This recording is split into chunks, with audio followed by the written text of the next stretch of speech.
Cap Times Idea Fest 2020 is made possible by the generous support of our sponsors. Presenting sponsor, the Burrish Group at UBS, a financial services firm with global access and a local focus to pursue what matters most for its clients. Major sponsors are HealthX Ventures, backing entrepreneurs who are creating value with digital health solutions. Exact Sciences, pursuing earlier detections and life-changing answers in the fight against cancer.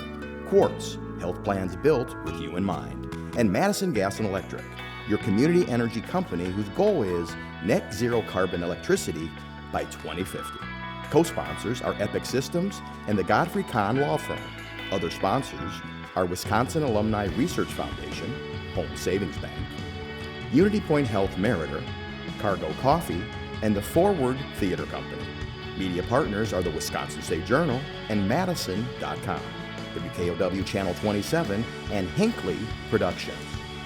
Please consider becoming a Cap Times member. Learn more at membership.captimes.com. Hello, I'm Paul Fanland, editor and publisher of the Capital Times, and I'd like to welcome you to this Cap Times Idea Fest session on how Madison might make progress on racial equity. As I've said before, our Idea Fest theme this year is 2020 Changes Everything, and it certainly has. Idea Fest has become an important event on the Madison calendar and is a showcase for the Capital Times. We hope you'll consider becoming a Cap Times member if you're not already. You can get more out of the Cap Times and out of Idea Fest by becoming a member. Learn more at membership.captimes.com. I want to again thank the Burrish Group at UBS, our presenting sponsor.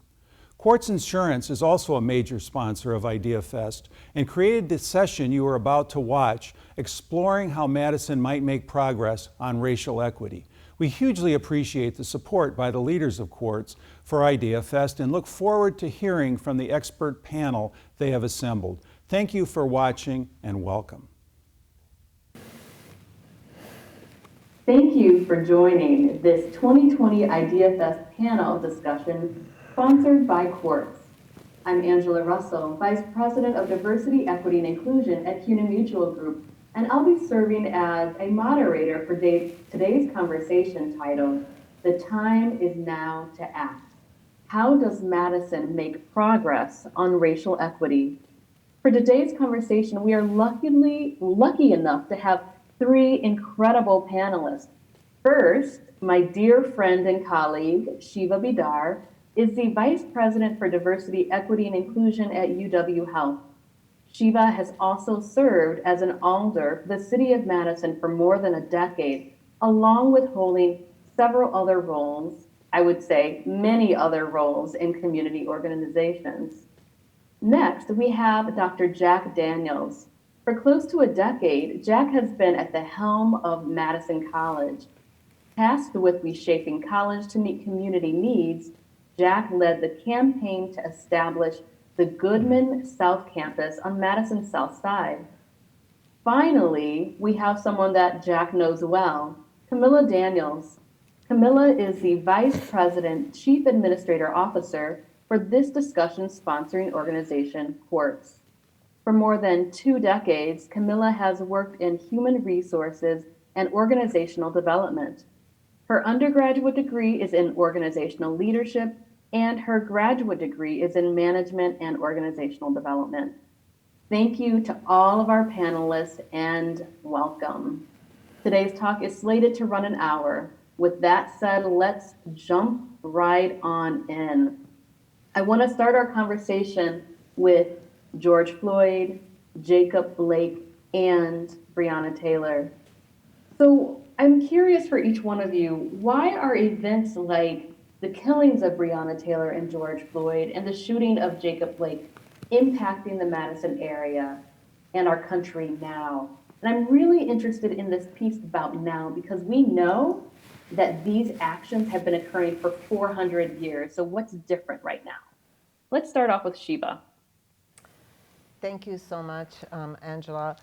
I think it's a time where there is just so much going on in our country, from the political situation in our country, and a very divisive, I think, polarized country that we're living in. And then, of course, the COVID-19 and the impact that it has had just generally in our community, in our way of life, and allowing us to, I think, some time for real reflection on what the priorities need to be for our country and for our communities. And then very clearly also, COVID-19 really has shone the light on the disparities that exist in the impact of illness in our communities of color, right? So I think a combination of all those things made the murder of George Floyd, of Breonna Taylor, the shooting of Jacob Blake really become even more glaring, I would say, than what we've known has been happening for a long time. Thank you, Shiva. Camilla, what are your thoughts? Yeah, I would have to agree with Shiva's shared. It's been a perfect storm, if you will, with social injustice, health disparities with COVID, and everyone being in the quarantine fatigue phase and really taking the time to what I call reset. So individuals are resetting in their thoughts in regards to family, relationships, government entities, how the world is ran now. And quite frankly, I don't think we should underestimate the impact of being able to see on our news, our 5 o'clock news with our entire family, George Floyd being killed. And so that stirred, because it's the perfect storm, that stirred a lot of emotion. And there are a lot of individuals that feel as if enough is enough, and now it's the time to change. Great. Thank you. Dr. Daniels. Angela, thank you very much. I appreciate being at the panel this afternoon. You know, I think it, in addition to what Shiva and Kimila have actually stated, it is a perfect storm. We're dealing with multiple pandemics. We have a pandemic of health. We have a pandemic of racism. We have a pandemic of unemployment. And each one of those are coming together, and it is really impacting communities of color. And when you start to look at that impact, you have to think about the history.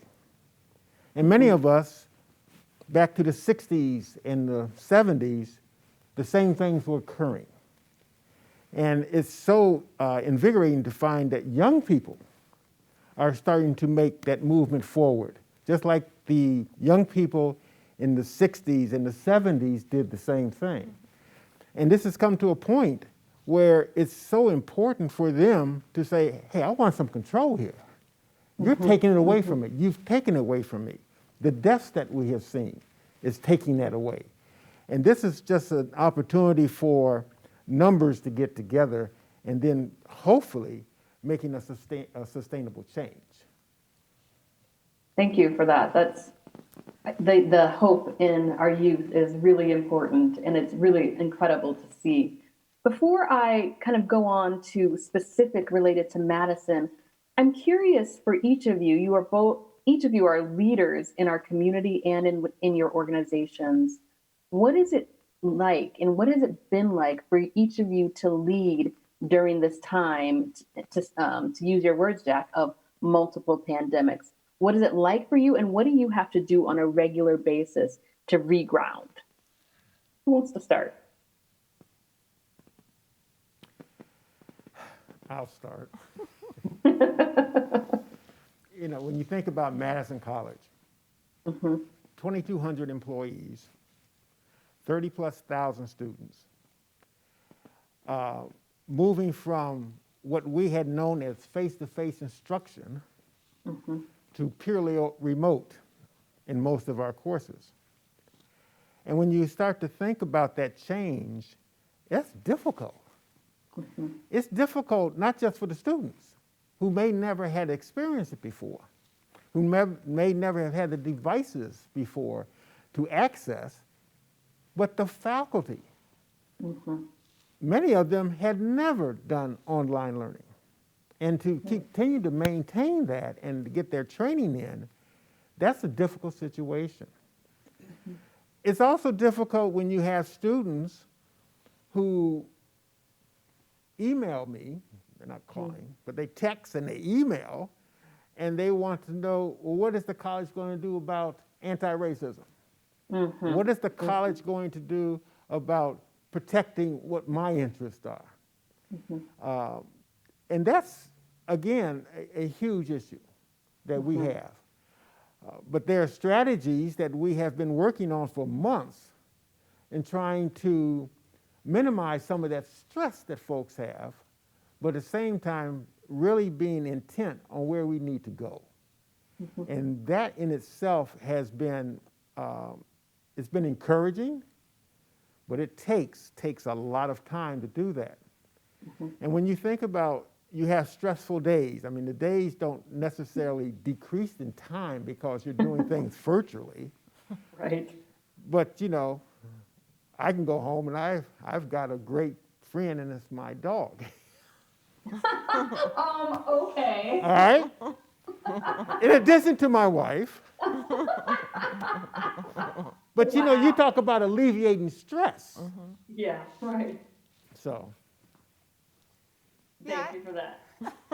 You know, I would add, you know, leading in a time such as this is being okay with ambiguity.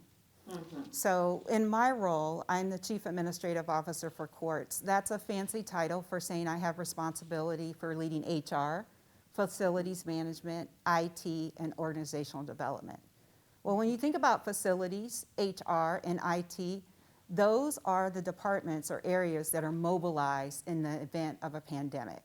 So leading through that and leading a team to provide the resources that they need to the rest of the organization, but not having a lot of clarity and working around ambiguity is really challenging. I think the thing that really helped me, as well as my other co-leaders, is being okay with understanding we're in it together. So whatever comes in relationship to the pandemic, and quite frankly, racial injustice, and there's a lot of stress around the November election as well. We're in it together, and being able to have those trusted, crucial conversations and safe space to have those conversations helps with leadership. Regarding, you know, me personally, my best friend happens to be my husband, but I also am very, very fond of my dog. So, you know, it becomes very challenging when you have two leaders working in the home together, dealing with the stresses of the organization, and being able to step back and say, we're in this role because we have a purpose. And I'm very spiritual, and I believe that God never gives me anything more than I can handle. And so if he's brought me to something, he's equipped me to do that. And so with that being said, I do step back. I do draw on that strength, that spiritual connection, and recognizing that we're all in it together helps me move forward. But I don't want to downplay the stress that comes with dealing with something like racism, because it just didn't pop up in May with George Floyd. It's it's hundreds of years.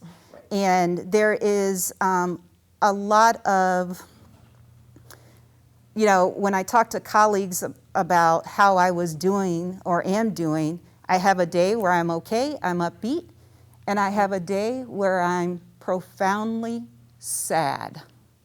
That's how I describe it. But it's very challenging being a leader. And I would say to other leaders, call on each other for support and be okay with ambiguity, and understand that being in that leadership role is about making sustainable change. Yep. Thank you for that. And I'm glad to know who your best friend is. Shiva. Thank you. I really couldn't agree more with the issues that both Dr. Daniels and Kimila have brought up, because I also feel the same. I feel like there are, just like Kimila was mentioning, there are days in which I'm okay, and I feel like I have this purpose and I need to really achieve this purpose. And there are days in which I feel just such heavy weight of everything that's around us and feeling like, am I really making that difference that I want to make? So I think realizing and being okay with the fact that these are times that are times of unpredictable future. Every day is a new day. We don't really know what's going to happen, and just keep moving forward. Sometimes 2 steps ahead and forward and 1 step back the next day. I've had to also find my kind of comfort with that. I would say for me, as we've talked about a storm, and I work at UW Health, so talk about being in the eye of the storm, that would be the eye of the storm. Being the chief diversity officer in a healthcare organization during all of these pandemics is really kind of like the eye of the storm. So I've learned a lot about what it is to lead in different ways, to lead in ways where people are expecting usually from a leader to tell you what the path is, and like, well, this is what's going to happen. And I've learned by, for example, serving on our incident command that, we have to quickly come up with new ways and very different ways of doing things. And one thing that I have learned though through that process is that when we set our minds to do things differently, as quickly we can do it, which also tells me that if we can do it for so many other things, that we can also do it in the work that we want to do in anti-racism. Because I've seen, our world has changed so quickly, so dramatically in so many ways, and new things, new technology, we talked about virtual learning, virtual workplace, telehealth in our medicine. Just we've done new things very quickly, so that gives me hope that we can change. That's great. Yeah. And yes, you are literally in the eye of the storm, really working to manage all of the pandemics that are going on. Thank you for your work, Shiva. I want to talk a little bit in transition to specific Madison community and as it relates to race. So we have a very strong progressive history and social activist history. Why do you think the protests in response to the killing of George Floyd and the shooting of Jacob Blake have been viewed by some as controversial? Shiva, let's start with you. So I do think you're correct that we've often said that we're a progressive city. Our kind of data and outcomes on many levels do not reflect who we say we want to be as a city. So that's the first question mark, right? Like, we aspire maybe to be that, and some people are convinced that that's what we are, but it's just not what certainly people of color live through in this city, nor just plain old measures and data show us that we are who some people may think we are. So one, I think that some of the reasons that people have reacted maybe in different ways to these waves of protest is one, because it's actually been centered and led by people of color. Wow. Again, back to, that's how the 60s movement was also centered and led. And that's different than oftentimes how things have happened in Madison, which is a lot of ally-led movement. And so I think there is always that discomfort by, honestly, the majority white people to let the voices of people of color that are leading these organizations, that are not organizations that are led in the same way, really, than kind of white led organization. They're just not. They're community grassroots organization, and so there is discomfort there. So that's, I think that's part of it. So thank you for that, Shiva. And for Camilla and Jack, I want to riff and go a little bit a step further and ask, because Shiva talked about the challenges and why it's controversial because it's being led by folks of color. Can y'all chat a little bit about the manifestation of specifically anti-Blackness in Madison and what that means?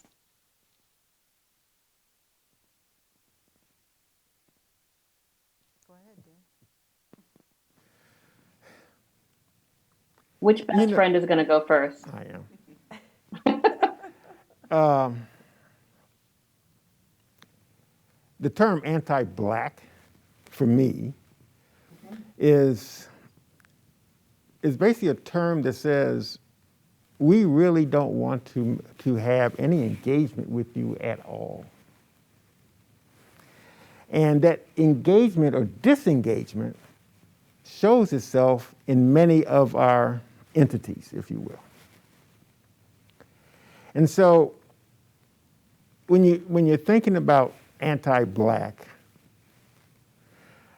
let's break this down to some of these different areas. First of all, education. We have a huge achievement gap in education. But outside of that achievement gap, we have young folks who are not moving forward at all. And that is a systemic issue that we have to face and how we're going to deal with it from that educational standpoint. It was interesting because this morning I was on a call regarding youth violence. And why are youth becoming violent, if you will? And what we see in Madison, last year there were 2 homicides. Right now we're at 18. Who is that actually impacting? Who is it affecting? And I think there's this understanding by many of the community who believe that folks are destroying or being destructive just for the sake of being destructive. And you have to take a step back and understand the history and what you're feeling. And if you are, shouting out and you want help but you don't get it, then what happens? And we have to understand that dynamic. And that dynamic is really within our community. I understand, and I've been here for 8 years. I understand the progressiveness of Madison, but we have 2 Madisons here. We have a Madison that is great for those who are privileged, and we have a Madison that is suffering economically, with housing, with food insecurities, with education, and we can go down that line. And that really becomes the crux of what we should be having to focus on. And I think we have to be intent on that focus. Yes, absolutely. And one of the things that I was struck by, and I've been struck by it a lot over the past several years, is when you were talking about this notion of 2 Madisons. We do absolutely have a Madison that serves white, well-off folks very well. And we are in the #1 rankings for being best place to live, best place to travel regularly. But the question that comes up for me is for whom, right? So the other thing that happens in Madison, and I don't know if this is a manifestation of anti-Blackness specifically or a manifestation of the systems and structures of white supremacy, is it's interesting to see who is listened to and who isn't. So we've known for years about the notion of 2 Madisons, right? The Urban League did a report on this many, many, many years ago. And then it wasn't until the organization Now Kids Forward put out their Race to Equity report that white folks started listening. And it was written by a dear friend of mine, Erica Nelson, and I completely appreciate her work. But the question that I have is, why does it take white folks to say we have a problem in order for folks to actually hear that we actually have a problem? So we know that we have a problem. What will it take for white progressive Madison to actually hear it and do something about it? I'm curious, what are your thoughts? Whoever wants to go first can. So I'll take the first stab at that. For me, the crux of it, when you talked about being anti-Blackness, I don't really think about being anti-Blackness. I think it's about control and comfortability with the control and not wanting to relinquish control. So when I think about the question you asked regarding, it's not heard until someone in the white community is sharing their thoughts on it. It's about control, and it's about really believing that when the people that are in power have the privilege, believe that there is a challenge, then therefore it must be a challenge. And so the foundation of Madison, the Tales of Two Madisons, but the foundation of the Madison that's very progressive, affluent, is based on control, and is years of control and power that's driving that. And so when I think about any sustainable change that's going to occur, that's when we get into that allyship. How do we move from allyship to being, some people call it a co-conspirator, some people call it accomplice, some people call it an advocate, but action, that's how we're going to make sustainable change in regards to addressing the racism issue, is when we get those white allies to move into co-conspirator, advocate, etc. Thank you for that. Absolutely. I But anything you'd want to? Oh, go ahead. I love how you said that, Kimila, because I do think it's about control, and I'm just gonna, because I'm gonna use an example that's gonna be close to Dr. Daniels' heart, because I also sit on the Madison College Board of Trustees. Everybody today talks about Goodman South Campus as this incredible accomplishment, right? That happened as a community. I'm here to say that story didn't really unfold that way. It was actually the steadfast, incredible, I would not give up work of Dr. Daniels that led us to being able to actualize that for our communities. There were many, many people from progressive white Madison who did not see that to be their vision, who fought tooth and nail against it becoming what it is, who now will say it's so great. Right. But we all know that we were in the rooms, we were in the conversation, and we were in the emails of so many people who said, you're not going to take something that's downtown Madison, and again, hear me how I'm saying that, because it will make full circle with current conversations. You will not take something that's downtown Madison, the downtown Madison campus, and move it somewhere else on the south side of Madison, because it is so critical for us to have this institution downtown. That's how it's been. Don't change that. And so again, I think that to me, that whole entire process symbolized in so many ways, how things happen in Madison. And again, if it had not been because of the incredible, strong leadership of Dr. Daniels of not allowing the no and pushing forward, it wouldn't have happened. Many people would have probably said, you know what, we give up. Because there is just too many people pushing the other direction, too many of the progressive people in Madison who are in the positions of power and privilege saying no. So I would just end by saying that I think it's about control, it's about not wanting change, because again, as we've described it, for some, this segment of progressive white Madison, things are great. Why would you want to change it? Right. And so when we are talking about we need to change it, we need to change who's in power and who has their voices centered. We need to change how things, institutions and systems are working. Then that, and I understand it from a deep place, it's scary. Right.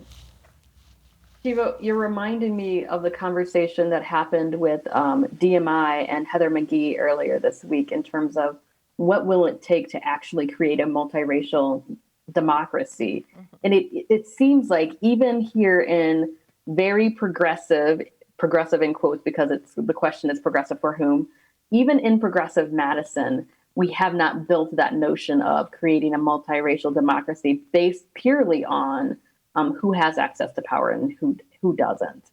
So I eventually want to get to the notion of the systems and structures of white supremacy and how each of you have experienced in race and racism living in Madison. But before we do that, we have to take a quick break to get a word in from our sponsors. So this is the opportunity for folks listening in to get a cup of coffee, refill your water, take a quick break, and then we will be back with more of Shiva, Camilla, and Dr. Jack Daniels. Stay tuned. Cap Times Idea Fest 2020 is made possible by the generous support of our sponsors. Presenting sponsor, the Burrish Group at UBS, a financial services firm with global access and a local focus to pursue what matters most for its clients. Major sponsors are HealthX Ventures, backing entrepreneurs who are creating value with digital health solutions. Exact Sciences, pursuing earlier detections and life-changing answers in the fight against cancer.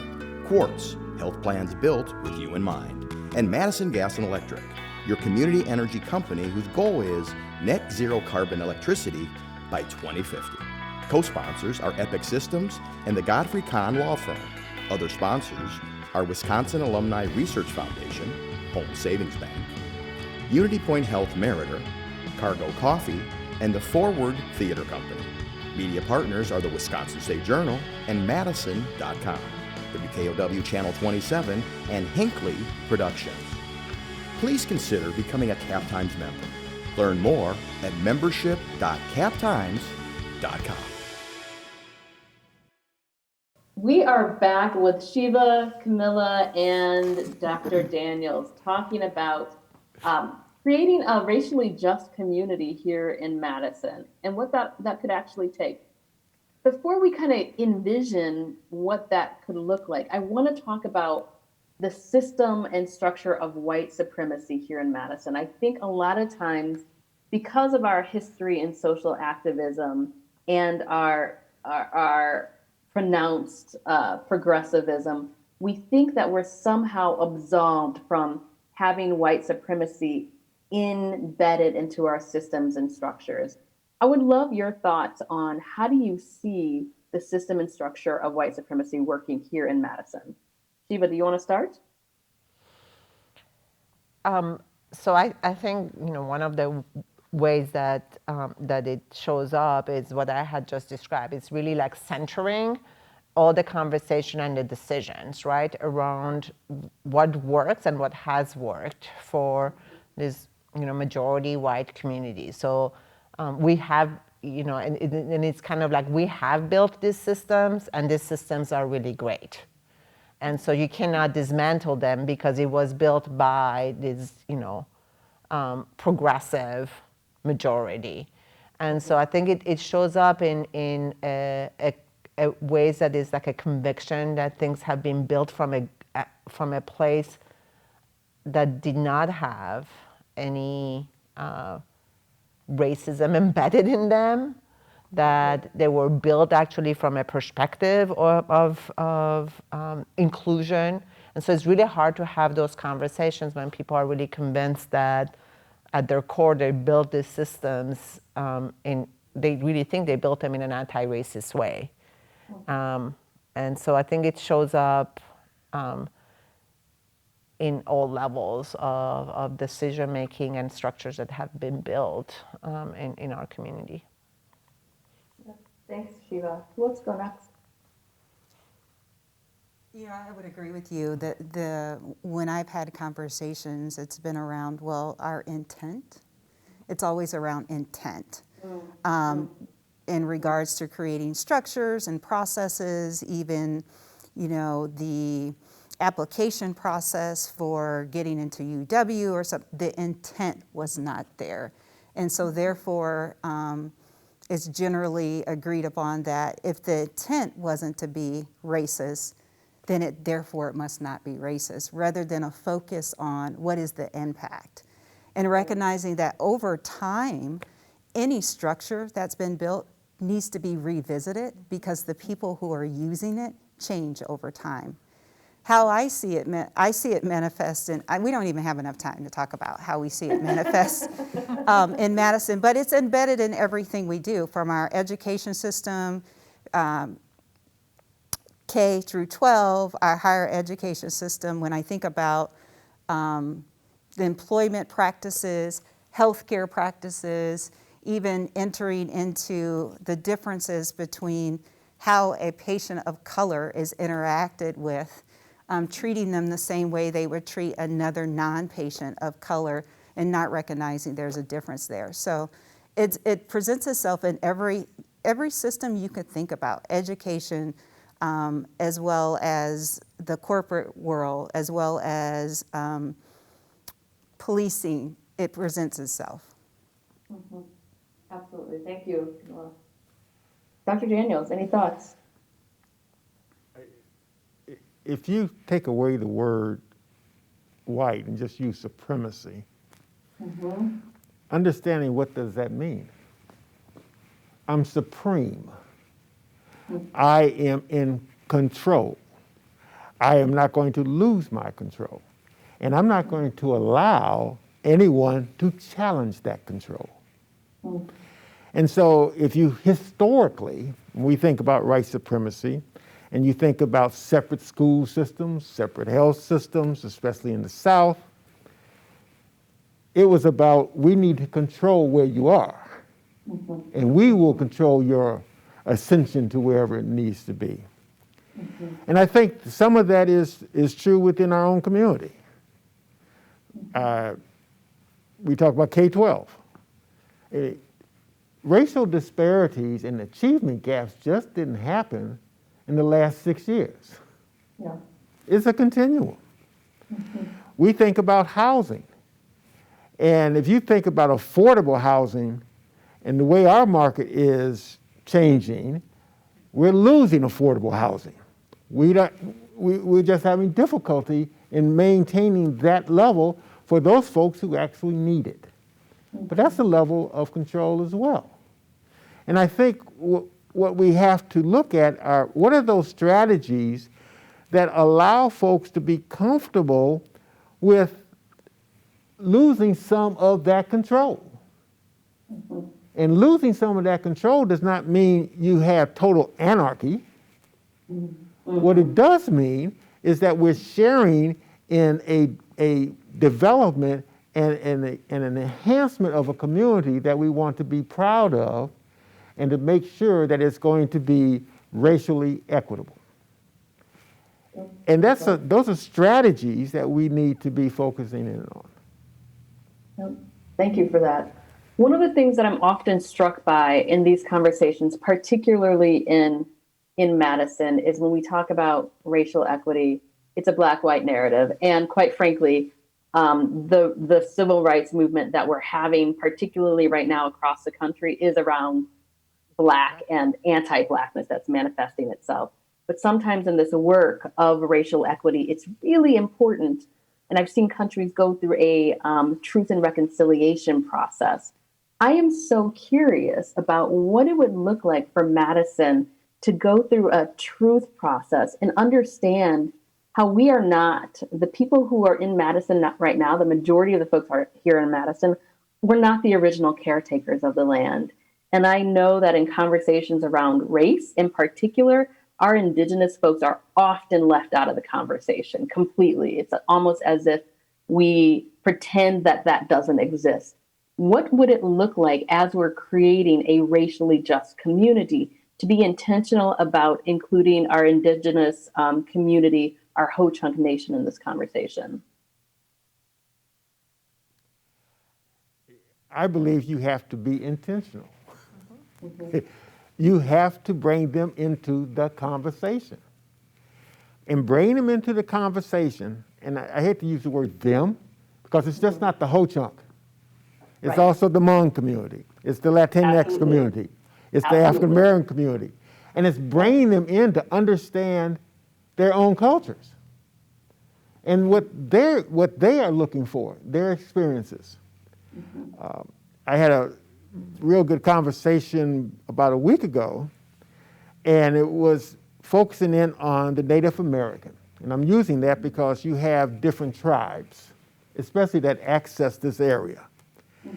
And the comment was that, I think it was 10 years ago, 11 years ago maybe, that at Madison College, there was a liaison from the college to the community, the Native American community. And somehow it got eliminated. So if you don't have that connection to understand that community and their experiences and what they need, because they have different mores, they have different ways that they deal with things, how can you ask them to be a part of something that they feel that they have some ownership in? And I think that's a key point. They need to have some ownership into the process. And reaching out and being intent, I think, is the way that we have to do that with all groups, but specifically in this question, with the Ho-Chunk or the Native American. Great. Thanks, Jeff. Shiva or Camilla, anything else that you'd want to offer for that? Yeah, I'd have to echo what Jack said. It is one thing we don't do a good job here in Madison is inviting the people that we're talking about to the table, because they know best what they need and how to create the multicultural environment that we're looking for. There has been times in my experience where we've invited one or two from the community to the table, but they're marginalized when they're at the table. They are ignored or asked questions and not heard when they answer the questions. The other thing we would have to do is, once we get them to the table and not marginalize them, we have to keep them at the table. So it isn't a one and done, or whenever we want to implement something new, let's invite them to the table to say we invited them to the table to get their input. It's about a partnership. Actually, it's about a relationship with them, an open, honest relationship with them. They want to come to the table. When I think about Madison South, Goodman South campus, when the dedication occurred for the campus, Jack and his team, Dr. Daniels and his team, were very intentional about bringing Indigenous people there. They were very intentional about bringing all cultures there that are going to use the facility. And it wasn't hard. You send the invite. They want to come, listen to them, ask for their input, and develop a relationship with them. So Thank you.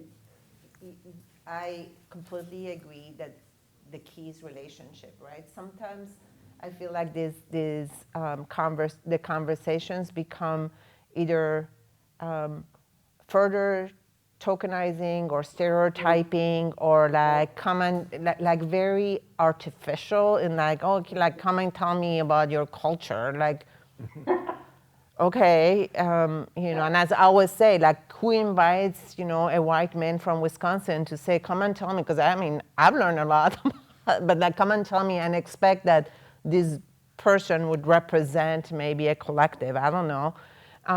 So I think that those things are oftentimes seen as like check the box, like it's very superficial, but it's really about this relationship and partnership, right? This engagement over time. And for that, it takes actually building personal relationships and then organizational relationship. It takes both. Just like we say that for an organization to change around their work in anti-racism, individuals need to change, systems need to change and structures need to change, right? So the same with relationship. I mean, it's like there needs to be individual relationship, and then over time making sure that there is like actually baked in into the organizations, the ways to continue and sustain the conversations and the partnerships. So I think for me that's been critical in my ability to really understand and connect at a deeper level with our certainly indigenous community and Ho-Chunk. And I have felt very fortunate to be able to really actually learn so much and be connected in such a different way. I would always also say back to your original question, we have so much to learn. Because, again, for us as a immigrant community, the fact that they can stand next to us and say, we have welcomed you to our land and we will continue to welcome you to our land, when others in different levels of government are screaming that we don't belong. Somehow we don't belong in the country that wasn't anybody else's, but the indigenous people of this land. While again, our indigenous siblings stand by us and say, no, you are actually the closest to us. It's pretty profound, I feel. Yeah, and Shiva, you bring up a very good point. It's a two-way street in regards to learning. So we hear from them what their community needs, but we're also learning. I think, from my perspective, one of the challenges with Madison is we don't do the real deep learning. We're good at reading books, we're good at reading articles, but really it's about go out, talk to people, develop relationships, be open to having those conversations to learn more about them and their community, and it's mutually beneficial. Absolutely. I think the other thing I'll add to that is that not only are we good at reading the books, intellectualizing all the things, having all the answers, that's kind of our sweet spot. We're an academic town. But what we're not good at is putting up that mirror to ourselves and doing that analysis. Self-reflective analysis is a phrase that Darnell Moore uses, the author of No Ashes in the Fire. He talks about, in order for true transformation to happen at a systems level, we each have to understand how we're complicit in the system. I see some folks trying to understand how they're complicit in the system, but they end up getting stuck in shame or guilt, and then pardon my French, want a cookie for feeling guilty or being woke. So how do you address folks who are on their journey, at the beginning of the journey, but want caretaking from BIPOC folks as their emotions start coming up? What are your thoughts on that? I'm completely off script right now, as you know. And not surprised. Go ahead.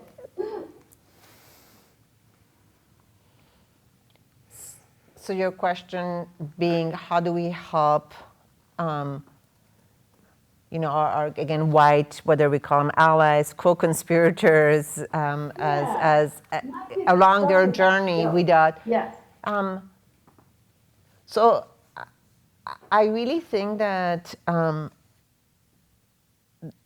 really important for actually to have the conversation around how it is their work and not ours, right? Mm-hmm. And so to really redirect them nicely, but redirect them to, you have a lot of people that can engage in this work with you, who are experiencing the same things that you are, who can go in this journey along with you. And so kind of do that, right? Like don't try to think that the journey is going to be easier, or if you can point out to I have this BIPOC coach that's coaching me through this. Oh my God. Right. Because we cannot be everybody's personal coach, one. Because a lot of this is a personal and a deep personal reflection journey. And so I'm saying that in general, and now I'm reflecting it at what it is to lead this work within a large, predominantly white organization, which is like what we all have, right? And so what that takes within an organization is to create structures that give people kind of a path, right? A path that they can take in this journey, creating for them, because if not, it's like everybody's lost and they want to do it, but they don't have a path. So I feel for me, it's about developing a path, and that path can look like a path of kind of learning. Here's kind of your, you start with this is, and then you go to the next level, just like you would do if you were in a academic environment, but, and you need to move slowly and intentionally. And so it's creating that path, but also saying you need to make a commitment to that path. You need to make a commitment to continuing. And also making sure people understand that in the work that we are doing, there is not a final destination. You do not graduate as opposed to another thing. And I think that is very hard for people, especially in environments where we have a lot of people who, again, are used to structure and to saying, okay, like, what is it that I have to do to get me there? And in this work and in this conversation around anti-racism, just like and I'll repeat it again because this really, actually for my colleagues in healthcare, it resonates very clearly. Dr. Candy said, racism is like an addiction. And so just like any addiction, one day you take the decision that you are going to stop and to move towards healing and, dealing with your addiction. But you, for the rest of your life, are dealing with the addiction. You are saying every morning, I need to make sure that I continue my decision and my journey. And so it's kind of the same way. You just like, and I think you need to continue working. So for me, it's like providing the path, but also saying, I cannot do the work for you. Shiva, I love that phrase, that racism is like an addiction. So I'm curious about when folks are addicted to racism, what are they addicted to? Is it the supremacy that they're addicted to? Is it the control? What is it that folks are addicted to when they're addicted to racism? What's the nicotine, per se, for example? Well, when you think about addiction, you have to realize that you have an addiction, right? That's the first thing you have to realize. I think the second thing that you have to create for folks to realize that they have an addiction, because sometimes it's not in front of them. Most of the time, it's not in front of them. You have to create a safe space to have these types of discussions and interactions. And being able to be honest about what does it look like when you do X? And so when you are speaking to a group of people and you talk about, let me think of something real quick. Something that you just did reminded me of picking cotton. Ooh. Okay? Yeah. Or, and I'm trying to stay away from personal examples, that's what's taking me a couple of seconds. Or when you have an individual tell a student, well, you should take advantage of that internship, but when you do, try not to keep everything in your pocket. Don't take anything. And some of these folks don't realize what they are saying and how it impacts that other person. Those are things that we could have that discussion in that safe space for them to realize, yes, I can see how this is going to happen. But then there's that thing at the other end. So you realize it and you see it. Now, how are you going to change? And, we're not here to manage their change. They have to feel that they can manage their change and will manage their change, because that's what the addict and constant working with the addict does. Because they recognize, they accept, and they start a process of change. And sometimes they drift back, but they come back. Right. And we've got to be able to move with that and to always be there to, and we're not the coaches, but to be there to say, you slip back a little, so let me give you reasons why, so that they can bring back to wherever where they are in their thinking. And I think that's important in every element of our society to do so. That's awesome. So there's Camilla, anything that there's you'd a couple add? things I want to add. So Shiva was sharing, create the path for them, and I like to use the term the roadmap. And I think in my organization, our DE&I efforts, we're creating a roadmap for our staff to follow. If you think about traveling across country with a roadmap, there are pit stops. You stop and get resources. You stop and get gas, you stop and get water and things like that.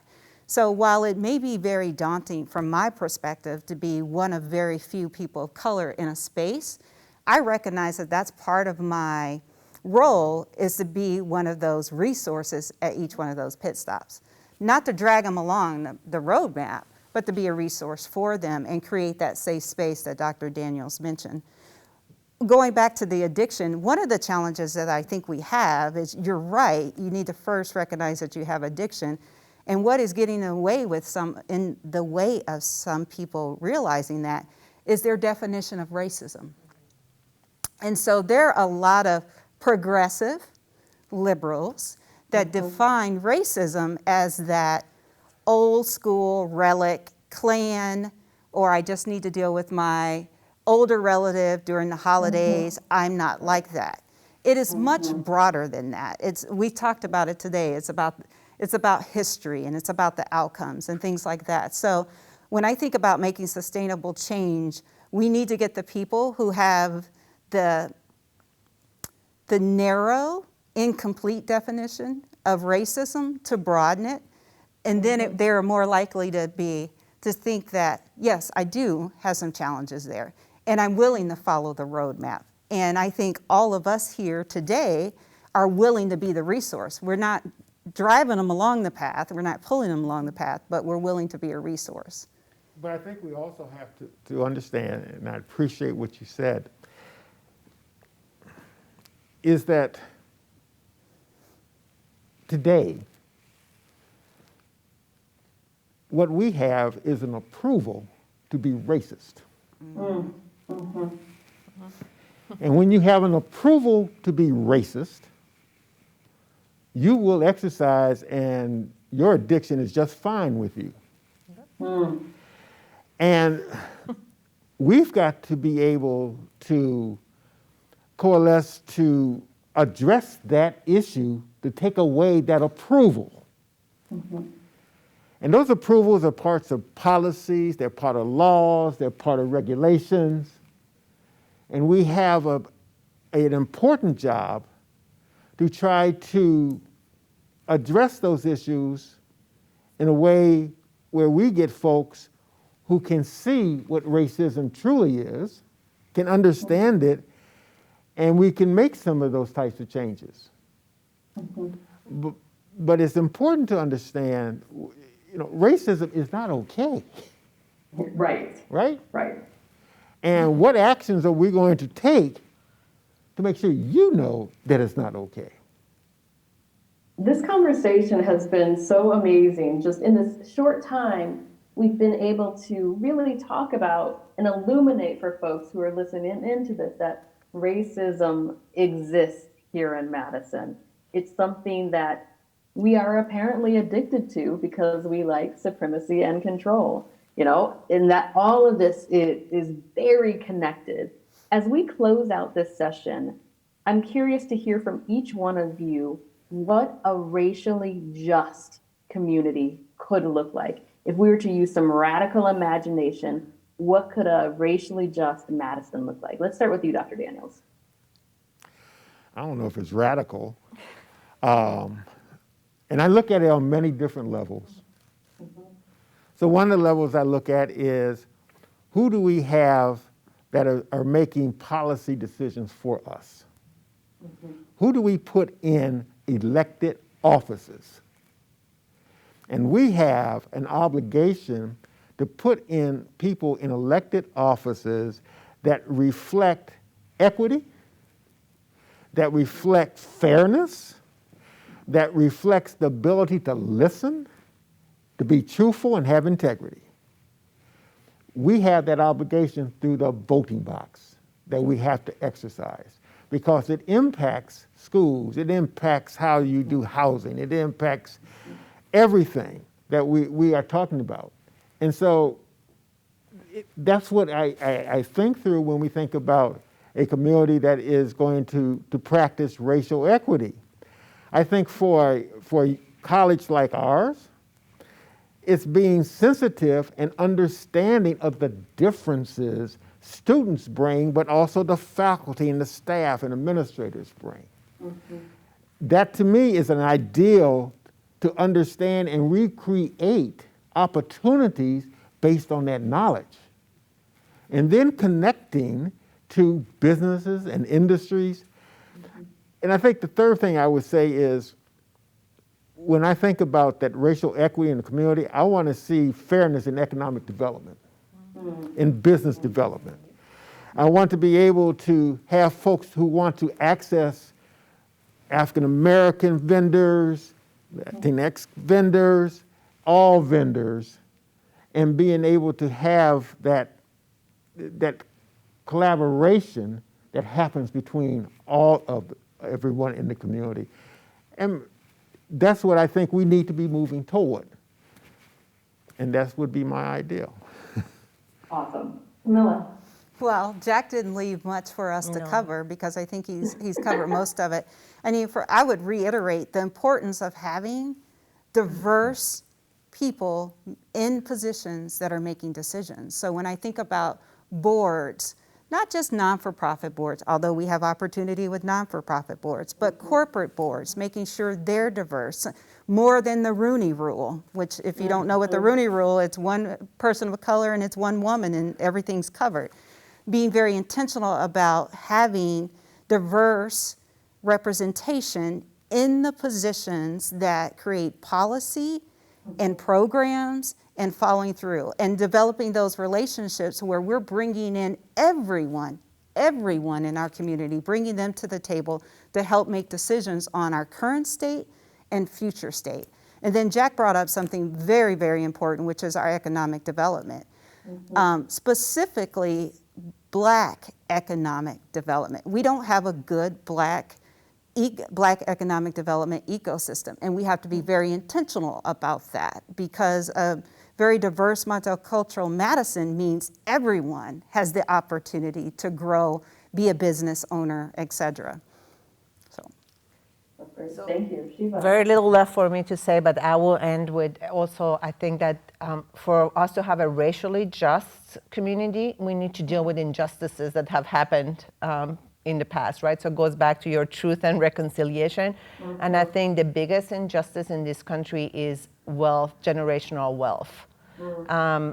And we can all know where the history of that is, right? And it's every level that, from housing to education to all of that, right? So I think that for us to have a racially just community, we need to deal with how do we create generational wealth in our communities of color, and yes, specifically in our Black community. How do we invest in economic development? Because wealth is, what creates the ability to have better housing, better health, better education, better outcomes of everything. So I would echo, I think, both Dr. Daniels and Kimila in the issue of economic development and wealth generation, or generational wealth creation.